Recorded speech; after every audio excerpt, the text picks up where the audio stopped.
رنگین بھنور۔ علی پور سے آنے کے بعد ایک ہی بار علی کے دل میں ایک عجیب سی خواہش ابھر آئی تھی۔ وہ چاہتا تھا کہ شہزاد کے خیال کے بھنور سے نکل جائے۔ وہ خوب جانتا تھا کہ شہزاد کا سحر اس حد تک مسلط اور محیط ہو چکا ہے کہ اس سے بچاؤ ممکن نہیں، لیکن شہزاد کی بے پرواہی کی وجہ سے اس کے دل میں ایک کرب پیدا ہو جاتا تھا، ایک ایسا کرب جس کی روح کو یوں بلوتا جیسے دہی کا ایک برتن ہو۔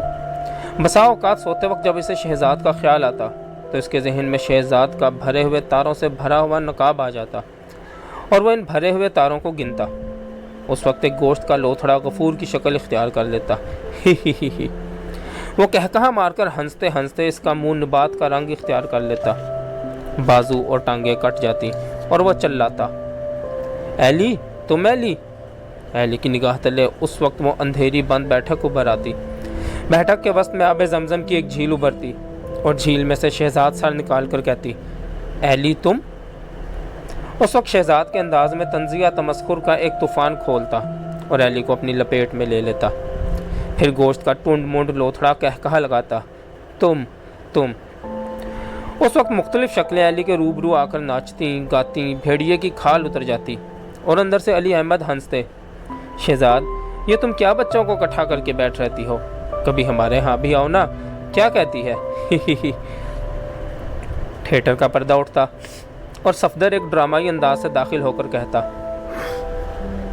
ایلی میری طرف دیکھو، ایلی میں یہیں رہتا ہوں، اس رنگین چوبارے کے نیچے میں یہاں دہلیز پر پڑا ہوں، کبھی مجھے بھی مل لیا کرو، کبھی مجھے بھی کبھی۔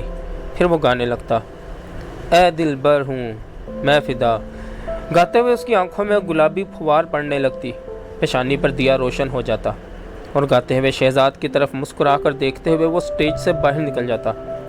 پھر شہزاد اٹھ بیٹھتی اور ٹرنک کھول کر سفید پھولدار دوپٹہ لے کر کہتی، ہاں مجھے جانا ہے، مجھے جانا ہی ہوگا، میں جاؤں گی، میں جا رہی ہوں۔ اور گوشت کا لوتھڑا کہکہے لگاتا۔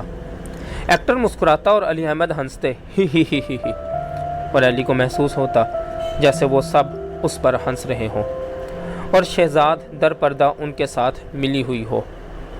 ساری رات علی کروٹیں بدلتا، آہیں بھرتا۔ وہ شدت سے کوشش کرتا کہ ان خیالات کو اپنے دامن سے جھٹک دے، لیکن ان خیالات سے مخلصی پانا اس کے بس کا روگ نہ تھا۔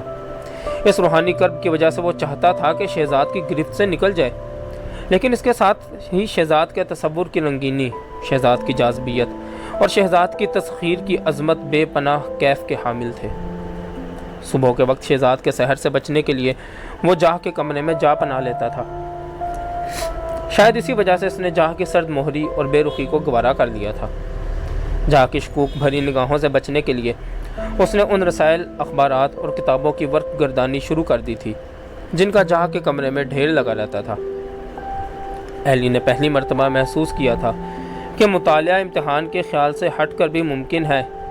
پہلے پہل اس کی توجہ تصاویر کی طرف مبذول ہوئی تھی اور تصاویر کا تفصیلی مفہوم سمجھنے کے لیے اس نے ان کے نیچے لکھے اشارات پڑھنے شروع کر دیے تھے۔ پھر آہستہ آہستہ اس کی توجہ رسائل کے مضامین کی طرف مبذول ہو گئی تھی۔ ایلی کو کتابوں اور رسائل کی طرف متوجہ دیکھ کر جاہ کی سرد مہری تمسخر میں بدل گئی۔ تم یہ رسالہ پڑھ رہے ہو کیا؟ کتاب کو یوں نہ موڑو، پہلے کتاب پڑھنے کا سلیقہ سیکھو۔ یہاں اور جریدہ یہ دنیا کے عظیم نقوش کا مجموعہ ہے، اسے دیکھ کر تم کیا سمجھو گے؟ لیکن ایلی کے لیے جاہ کی باتیں ہاتھی دانت کی حیثیت رکھتی تھیں۔ اگرچہ وہ باتیں تلخ تھیں، لیکن تلخ تر حقائق کی یاد ایلی کے دل سے محو کرنے کا ذریعہ تھی۔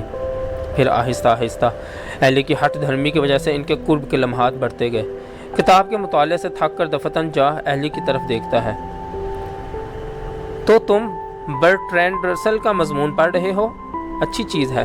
بڑی دیر کے بعد رسل نے اپنے انداز کی چیز لکھی ہے، معلومات کا ایک پٹارا ہے یہ شخص، حد ہو گئی۔ یہ کہہ کر وہ رسل کے متعلق ایک لمبی چوڑی تقریر جھاڑ دیتا جسے علی حیرت سے سنتا۔ وہ اس وقت یوں منہ کھولے بیٹھا ہوتا کہ دفتن جاہ رک جاتا۔ اوہ تم؟ وہ انگلیاں جھٹکاتے ہوئے چلاتا اور پھر وہ گویا اپنے آپ سے مخاطب ہو کر کہتا، تم میاں تم کوئی سیدھی چیز شروع کرو، کوئی داستان، کوئی کہانی، اور وہ بھی مینس فیلڈ کی نہیں، وہ تو اشاروں میں بات سمجھاتی ہے۔